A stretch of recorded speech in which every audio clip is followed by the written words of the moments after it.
Greetings, everybody. Keith here. Hoping everybody's having a good day, enjoying life, living life, loving life. Want to remind everybody, hit that like, share, and subscribe button. There's a PayPal link down below for anybody who wants to share some love. Always appreciated. And the StreamYard link is there for anybody who wants to join the panel. Got a short video I want to review as it goes to the Secret Service.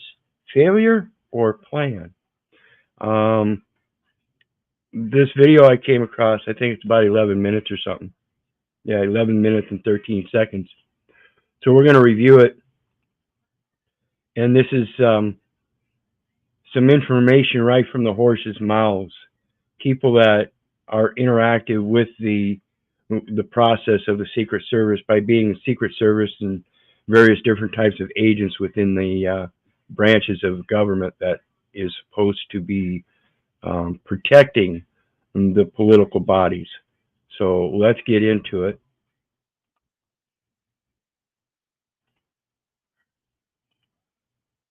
And this, you can see it says, House Republicans host a forum on the attempted assassination of former President Donald Trump. This is Forbes breaking news, they say. This is from August 26, 2024, 7 days ago.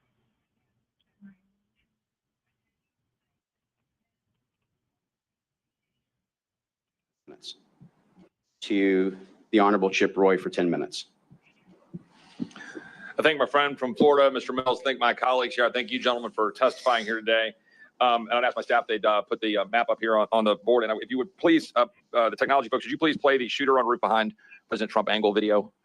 And as we get this queued up and we start to play it, I'm gonna ask you some questions. I'm gonna start with you, Mr. Bongino. I'm trying through the question that I'm wrestling with, a lot of Americans are wrestling with, which is whether or not the failures here that we're all observing. Everybody agrees there was failure, almost catastrophic failure, and certainly catastrophic for Mr. C.O.W.A.R.D.S and his family. But was there more? Was there willful blindness here? So if you could cue up the video, that'd be great. They've got that queued up. If they don't, then I'm just going to go. And that's an important phrase there, willful blindness, as it goes to what I question is whether it was planned. Because there are certain responsibilities and obligations of these people, and they certainly know them. So not only will we see that, but there's an extensive portion of that knowledge that's available to other people within the communities, such as the local policing agencies and stuff, that give forewarning, and they weren't heeded. So again, it goes to strict negligence. It almost seems willful negligence, so thereby planned intent. Proceed. Great gentlemen. So we're going to bring him up for should we bring him up for a couple of minutes? You get ready. I'll get you up there. The world will see a vibrant Republican. See beyond the president, you can see the shooter moving across the room. Now, I look at this as someone who is a prosecutor, working in the U.S. Attorney's office, working in the Attorney General's office, not as someone who was a sniper like Mr. Mills or Mr. Crane, working Secret Service. But to be very clear, the perimeter. Do you ever wonder how the swamp spends your hard-earned money? They drop large sums of money we don't have. Sorry about commercials. The building he shot from is outside of the perimeter. And the video we see, we can see him clearly just a mere 130 yards away. So here's the setup that I want to ask. I'm going to start with you, Mr. Bongino. Do you believe that you can just chalk up to mere incompetence that the Secret Service did not attend the 9 o'clock meeting for scheduling purposes? They literally just didn't attend. Can you chalk up, and let me go down the list and jump in. Can you chalk up to mere incompetence the conversations about the communications that we talked about before, where you didn't have a body present and they were using the cell phones and they did not retrieve the radios, as Mr. Higgins has reported? Can you chalk it up to mere incompetence that they identified crooks about an hour ahead of time, and that the President Trump was never removed from the stage? They didn't delay, they didn't hold him back, they didn't remove him from the potential danger. That the perimeter did not include the buildings around over here, and to the extent, should there have been a perimeter that was farther out, and to the extent that the perimeter wasn't farther out, that they at least make sure the building wasn't covered. Is that just incompetence? Is it just incompetence that there was no drone being flown and the drone was turned down by the Secret Service? Was it just incompetence that the shooter had a drone, as the FBI director testified in front of the House Judiciary Committee, that he literally had flying within a couple hundred feet of the stage the same day, mere hours before the shooting? Is it? Notice he's going on and on and on this list of incompetencies. I mean, they are so numerous, it's pathetic. This is why it's questioned. Just incompetence, what we're hearing now about the whistleblower saying that there were no canines? Was it just incompetence that there wasn't sufficient policing along the security border? Was it just incompetence that there was allegedly an abandoning of the post due to heat? That there was supposed to be someone on top of the roof and that they didn't get on the roof because it was too hot? Is it just incompetence that there was additional security requests turned down, according to the memos that we saw out of Senator Josh Hawley, and encouraging agents not to request additional security requests? And was it just incompetence what we saw with respect to the police body footage, which I'll play here in just a second if we could cue up the police body footage video, where you've got the local police talking about what they said to the Secret Service? If y'all could play that video real quick, and then I want you to respond. Well, bodies are good. That's a good word. I told them they need to post the guy over here. I told him that the Secret Service. I told him that Tuesday. I told him to post guys over here. What? No, we're inside. So this is a local police officer that told him prior to it to post officers over here. Okay, that's good. Thank you. I told him to post guys over here. So it goes, now I got to question the police too. If they knew that this was a security risk and they told the Secret Service to do it and they didn't, shouldn't it then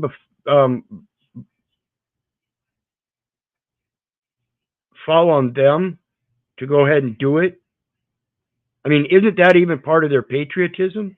Isn't that even part of their local jurisdiction anyway? Wouldn't it make them look better? Wouldn't it make them look like they were doing their job or going above and beyond it? Isn't that truly the kind of policing the communities want and deserve? Or do they deserve it? I don't know. It depends upon the votes, right? Can you respond to that? Can you respond to that question? Because that's what the American people want to know. You know, Congressman, if you had just ended with your first statement and said, well, we may have screwed up the perimeter, you could maybe attribute it to ignorance. Layered incompetence always means intent, correct? So I'll give you an example. You're in a mall parking lot. Layered incompetence always means intent. And this is a guy from the inside. This is what he does for a living. It's 97 degrees and you leave a kid in there and you close the door. Did they intend to kill the kid? Probably not. But how stupid do you have to be to do that? So in Secret Service training, you're basically taught a ring-based system. But don't think of it as rings. Think of it as a three-dimensional ring, like a bubble with rings. So you got this circle, but it's three-dimensional above and below. In that outer ring, again, this is Secret Service 101, Charlie Brown encyclopedia stuff. This isn't like advanced level PDT, protective detail training. In that outer ring, you have police officers. That outer ring is out to about 1,000 yards, which is about what a really technically proficient sniper can hit. Why was the perimeter set? Again, absolute total incompetence. But then factor in the other things, and I just want to add a few more. How is it that a counter surveillance unit whose actual job is to detect, to counter surveillance, that's what they do. They're the best at what they do. We asked the question during the conversation we had earlier. How is it that they missed this guy roaming around when the police officers clearly using their good law enforcement instincts said we've got a problem? The answer is because they weren't there. Is that incompetence or is that shutting the door in 97 degrees with your kid? They're going, oh, I just didn't know. How did you not have a roof line 130 yards away secured when you're taught day one in Secret Service training that the effective range of a really quality sniper is out to 1,000 yards? How did you not have a drone? That not only did you not have a drone, again, this is where we get to the shutting the door in 97 degrees and pretending you didn't know. It was offered. They offered you a drone. It's unforgivable. And just think of the rings quickly, and I'll wrap this up. So in the outer ring, you have police officers, you have counter surveillance, and you have a protective intelligence team. Protective intelligence team is trained to go and find threats. They miss them. There's no counter surveillance team. The cops catch it, but because the comms break down, they miss it. In that middle perimeter, you have what they call post standers. Post standers they're not DTD agents. They're field office agents. They're not Donald Trump detail agents. Those guys were not even Secret Service. They were HSI, most of them, who are great guys and were fantastic. But that's not what they do. If you grab me as a former Secret Service guy and said, hey, Dan, can you go do a Homeland Security investigation? No, that's not what I learned. We are training Secret Service agents to do protection so we don't have to use other entities. Do you really think a real government would keep advertising a complete failure of their Secret Service? You live in a clown world if you believe that. Well, that's in fact what they're doing. They keep advertising the complete failure of the Secret Service, no matter how you look at that. Again, I've never voted, never registered to vote, so it's not my government. I do recognize the government, but I recognize it for what it is. It's a corporate entity, that's it. And it is advertising.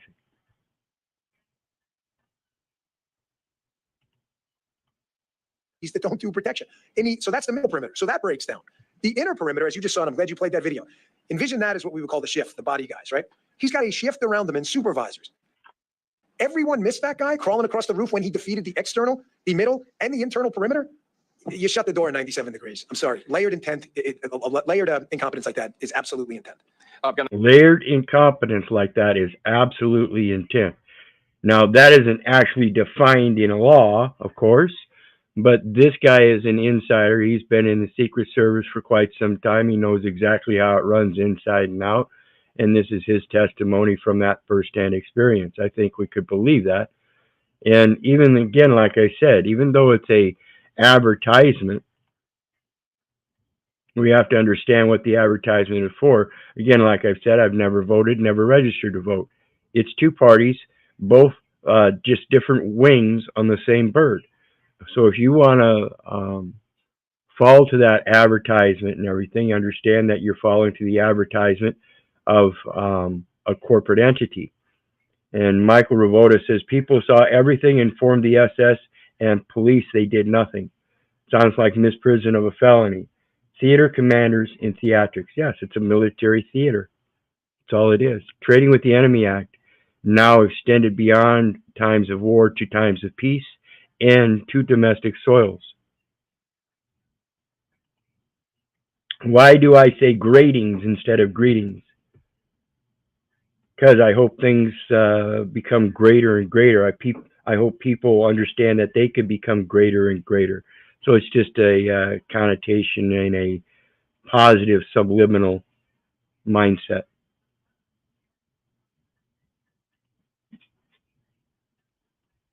Another question on that, but I just want to ask you, Mr. Prince, real quick. Do you have any a relatively short comment on that? Can you dismiss all of this as sheer incompetence? The question I want to have answered is if other counter sniper agents, officers saw. Hi, I'm JT, and I made Result Hunter, the search engine for conservative. And good to see you too, Austin. Any person laying in a prone position with a rifle pointed at the President of the United States, do they have authorization to take a shot immediately, or do they have to get permission? Because if the Secret Service wasn't there and they were laying at a stakeout for a bank robbery, would they have to get permission if they saw a means and intent to murder someone? I don't understand why any of the other officers didn't engage sooner. Mr. Schaefer, do you have any comment on that in terms of the engagement and the rules of engagement that were in place?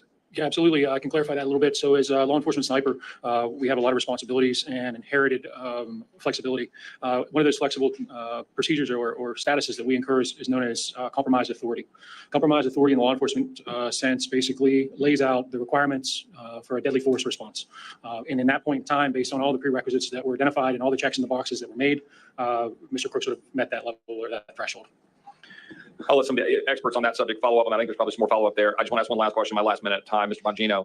We talked about this before. I have seen credible information, the extent to which the shooter had significant explosives that were sophisticated. And basically what they're talking about there with compromised authority is that if they can observe that somebody else's life it may be compromised because they can clearly see a man on a roof with a weapon, then they have all rights of compromised authority to take out that life without having a commanding officer tell them to do so. They saw it, they were firsthand witness, they can take that life. But it's got to be founded on the fact that, hey, it's a life-threatening situation to begin with. Compromised authority. Beyond that, you expect some 20-year-old just to put together, and that he had sophisticated detonation devices on his person, or the sophisticated detonation device. And importantly, that his digital footprint is completely MIA, that his digital footprint is missing. And that how can a 20-year-old in today's time have no digital footprint? So do you have any thoughts on that? Any comments on that? And that'll be my last question. Well, 4 years of doing protective intelligence investigations with the Secret Service, interviewed probably hundreds of people who have. Yes, and that's what we're talking about, Michael. My ass, they need permission. They kill sovereign citizens all the time. Well, they kill all kinds of people all the time. The thing is that they're doing it without the proper authority because they have this sense of authority that says they do, and that's what we're trying to present here, is that this theater that all these people that are voting in are voting it unto themselves. When you start complying with this stuff because of your comfort and convenience of those protections, you have to understand what those protections really entail. Are they really protective if they can turn around and just shoot you? Compromised authority because they were in their feelers and posed some kind of thought of fear of life? No, come on. This is getting ridiculous, and this is why I say we don't need women nor these young men in these policing units. We need experienced people that know what it's about. Incredibly threatened our protectees. I've never seen anything like it. If you would have told me it was a 60-year-old guy who lived most of his life without a computer and for the last 10 years have been planning this, hard to believe, but digestible. You're telling me a 20-year-old kid who's grown up in the digital era, figured this out when he was, 13, to never get an online presence? We've seen nothing. Nothing. We're now 6 weeks in. There's not a Facebook photo. You know, it's incredible. We know every single thing about these shooting incidents when there's a political narrative to be had by the media and the other side. We do. You know who Not the high Las school Vegas. girlfriend was. Sadly, you know everything about these people. We know nothing about this guy. And sophisticated explosives. We have this massive law enforcement bureaucracy. No one's got him with an online search history in a library saying, how do I build this? He's 20 years old. It just defies logic. I can tell you, again, 4 years doing these exact investigations, never, ever seen or heard anything like this in my life. Go ahead. And that, folks, is coming from an expert. Never seen anything like that, and never heard or seen anything like that in his life. And he's been doing it pretty much his whole life. So we have to understand, like it was said earlier, what do you really think a real government would keep advertising a complete failure of their Secret Service? The problem is, it's not just the failure of the Secret Service, it's the failure of the entire government. And why is it the failure of the entire government? Because it's a failure of the people. You have a republic if you can keep it. And that republic can only be upheld by a body of people that know the law. These people in these offices don't even know the law. They're hired by DEI, equity, diversity, equity, and inclusion. Why do you think the head of Secret Service resigned? Because she didn't belong there. And with that, guys, I am done. Let's no digital footprint because it's a made-up character. Well, it's going to be kind of hard to bypass that. That's the electronic record. It's been going since 2006. And it's a matter of understanding what it's about and getting rid of the paperwork and letting your word stand as your bond, even in these metaversal platforms like this. Making sure that when you speak, you don't speak any kind of vehemence or threat or anything like that, but making sure that it doesn't have to be soft and cupcakey. So even blunt truthfulness is fine and dandy, and I don't give a rat's ass if you don't like it. So the language that goes with that blunt truthfulness says, I don't give a fuck. And that's the context we've got to learn how to keep our language in and quit being aggressive towards other people and understand that it's the record that needs to be corrected. And if you want that record to be correct, you have to understand you're the one that's putting into the record, so you better be correct.